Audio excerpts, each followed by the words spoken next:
길을 가던 중 저도 모르는 제 눈앞이 깜깜해짐을 느꼈고 정신을 차려보니 병원이었습니다. 어떻게 된 일이냐고 물으니 주변에서 목격한 사람들에 의하면 멀쩡히 잘 걸어가던 사람이 갑자기 쓰러지더라며 아무리 흔들어 깨워도 일어나지 않았답니다. 그때 옆을 지나가던 사람이 빨리 119에 연락을 했고 어떤 사람이 쓰러져 있던 저를 발견하고는 달려와 119가 올 때까지 기다리다가는 죽을 수도 있겠다며 저에게 심폐소생술을 했던 사람은 여자분이었는데 중간에 맥을 짚어가며 온 사력을 다해서 가슴 압박을 했고 200번 가까이 가슴을 압박한 뒤 맥박이 다시 뛰는 것을 확인하고서야 살았다 라고 하면서 그 자리에 털썩 주저앉았답니다.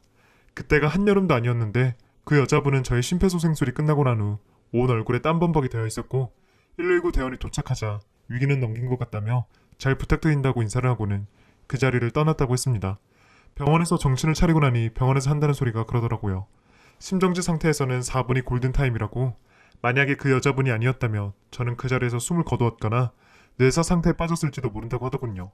그분이 생명의 은인이라고요. 그래서 제가 그분 연락처를 혹시 아시냐고 물었죠.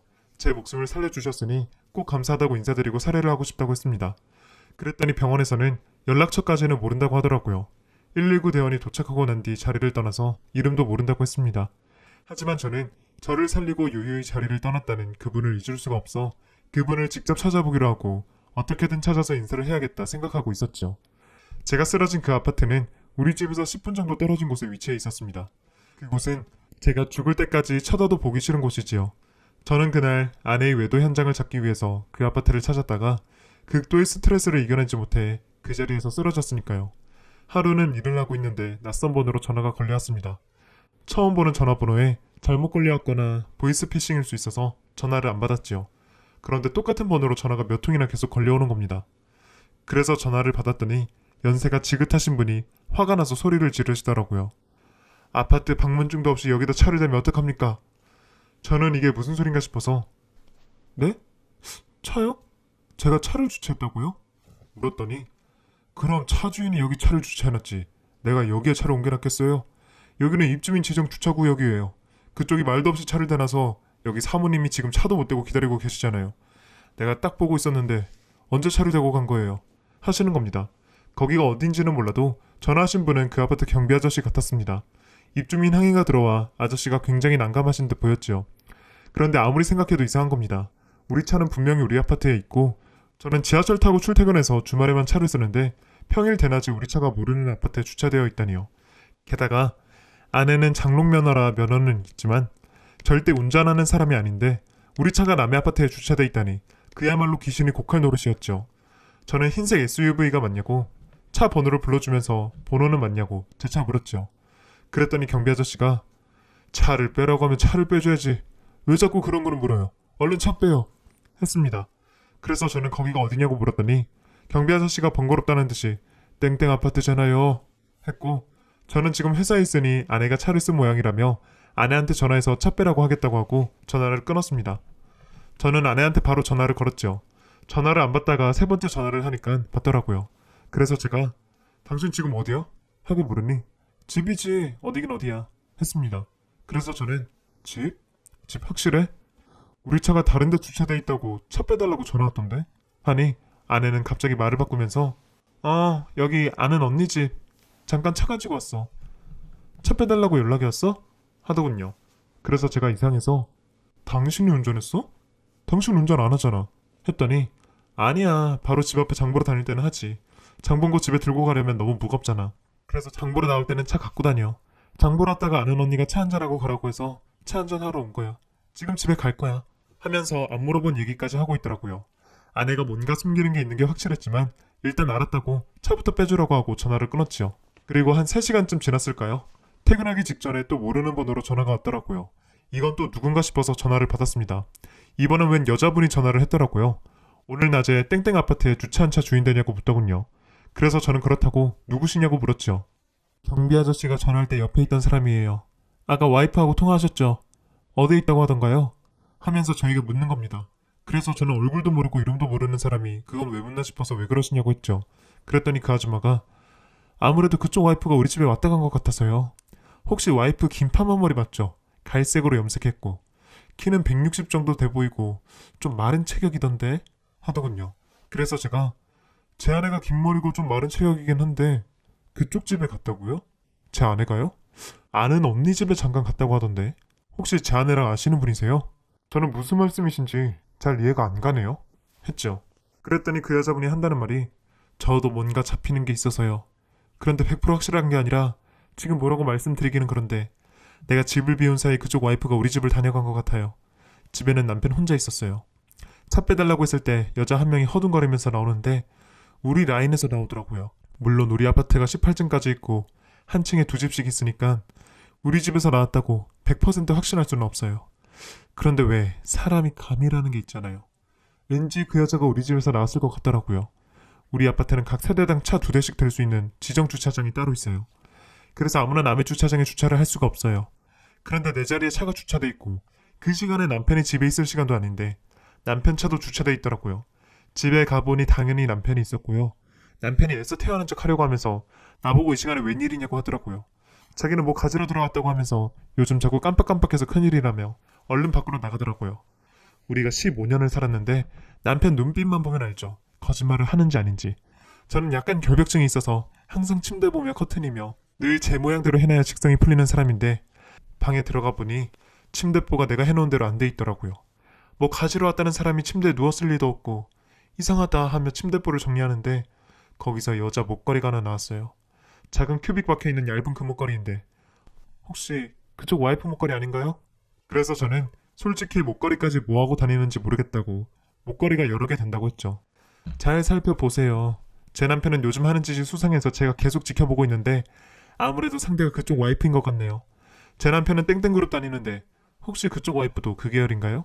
하기에 저는 그건 아니라고 하니 둘이 어떻게 만났는지 모르겠네. 어쨌든 잘 살펴보세요. 아니라고 생각하실 수도 있는데 아니면 제일 좋은 거고 지켜보면 알겠죠. 하지만 제가 보기에는 99%네요. 어쨌든 나중에 다른 상황 생기면 연락드릴게요. 그쪽도 뭔가 낌새가 있으면 연락 주셨으면 좋겠어요. 그럼 이만 끊겠습니다. 하고 전화를 끊었습니다. 저는 귀신에 홀린 듯 뭐가 뭔지 하나도 모르겠더라고요. 그 여자가 하는 얘기를 듣고 있으면 충분히 그럴만하다 생각이 들었지만 저는 아무것도 확인한 적 없는 상황에서 괜히 아내를 의심하고 싶지 않았습니다. 무슨 오해가 생겼거나 뭔가 잘못됐겠지 생각하고 싶었지요. 그런데 그 여자의 예상은 적중했습니다. 회사 마치고 집으로 들어가 보니 아내가 뭐를 찾고 있더라고요. 그래서 제가 뭐 찾아? 뭐 잃어버렸어? 물으니 왔어. 목걸이 오늘 분명 하고 나갔는데 집에 와보니 목걸이가 없네 했습니다. 그 여자가 자기 침대에서 목걸이를 발견했다는 말이 떠올랐습니다. 설마 했죠. 그래서 제가 어떤 목걸이인데? 내가 한번 찾아볼게 했더니 얇은 금목걸이인데 아니야 괜찮아. 나중에 어딘가에서 나오겠지 뭐 하고 말더라고요. 이게 뭔가 싶고 기가 막히대요. 아들 하나 낳고 아이 키우는 일에만 집중하고 싶다며 아내는 하던 일도 관뒀습니다. 뭐하러 저렇게까지 하나 싶을 정도로 꽤나 극성으로 애를 키워서 아내는 애 말고 다른 데는 관심 없는 줄 알았습니다. 그런데 그게 아니더라고요. 아내는 세 사람 인생을 살고 있었습니다. 아이 앞에서는 좋은 엄마, 제 앞에서는 좋은 아내, 그리고 그 남자 앞에서는 안고 싶은 애인이었던 거죠. 아내가 찾아간 그 집은 우리 집에서 걸어서 10분 거리. 두 사람은 동네 친구 만들기 어플을 통해 만났습니다. 처음에는 서로 문자로만 주고받다가 서로에 대한 호기심과 본능이 맞물려서 둘만의 만남을 가지게 되었고 두 사람 모두 배우자 눈치를 보지 않아도 되는 낮 시간을 이용해 은밀한 만남을 가졌습니다.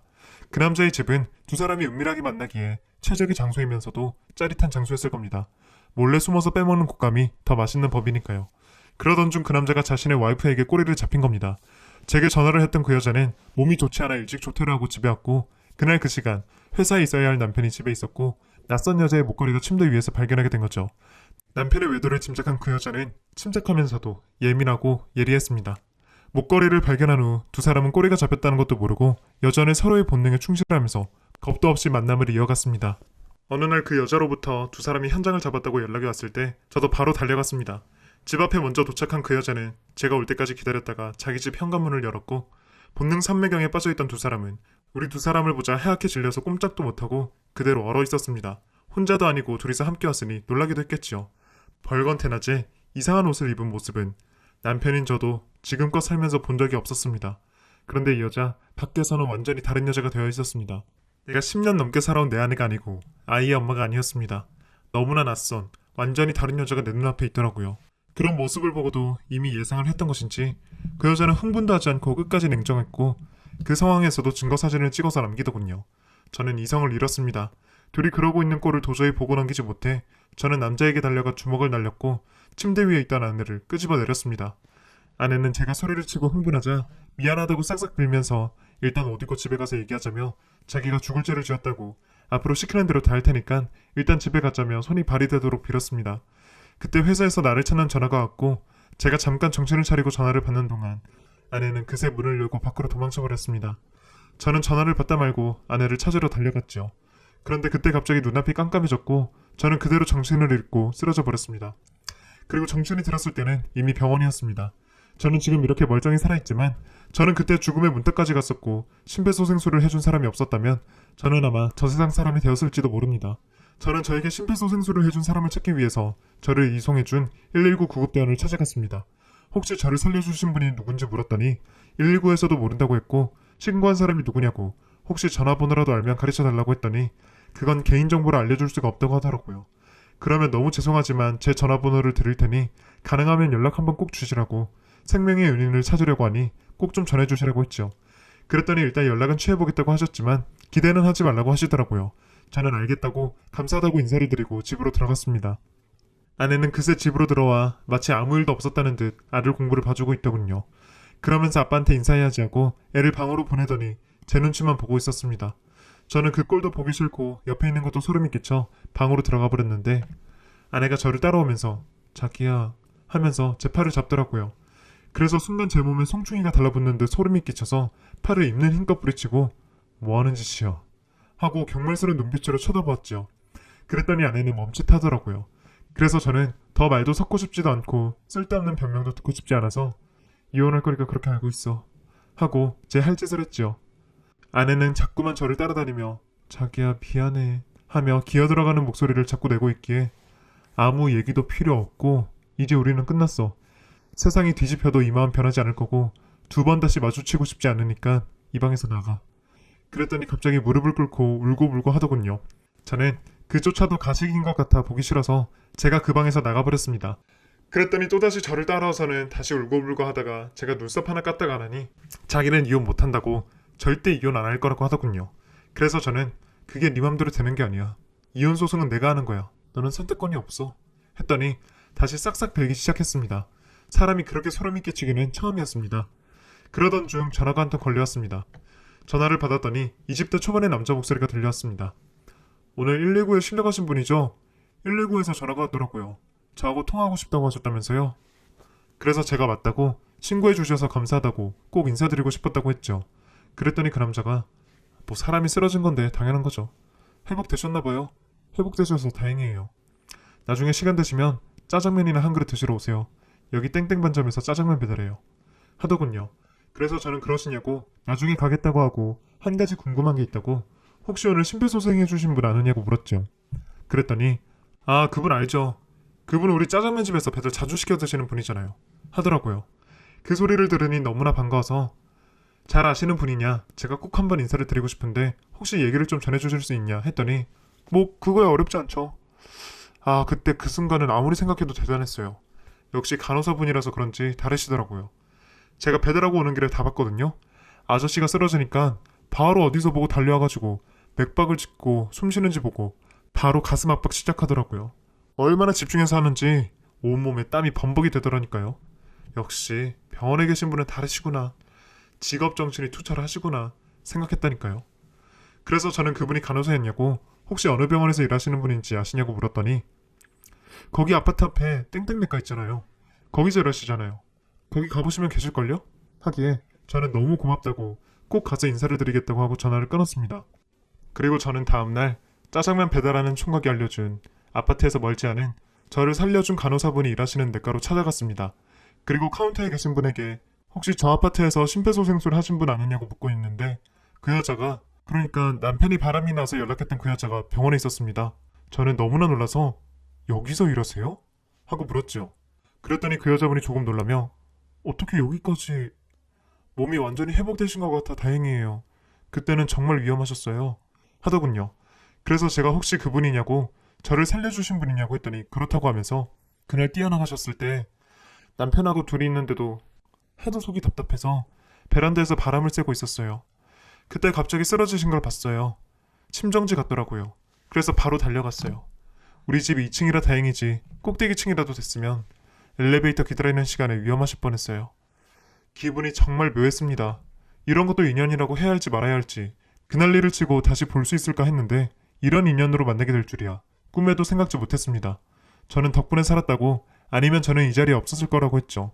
그러면서 혹시 괜찮으시면 밥이라도 함께 하시자고 했지요. 소송 관련해서 인원 드릴 것도 있고 감사하는 마음도 전하고 싶다고요. 그렇게 저는 그 여자분과 약속을 잡았습니다. 저는 저의 생명의 은인과 약속을 잡고 밥을 먹었고 배우자의 바람이라는 공감대로 우리는 이야기가 끝도 없었습니다. 얘기를 하던 중 제가 물었습니다.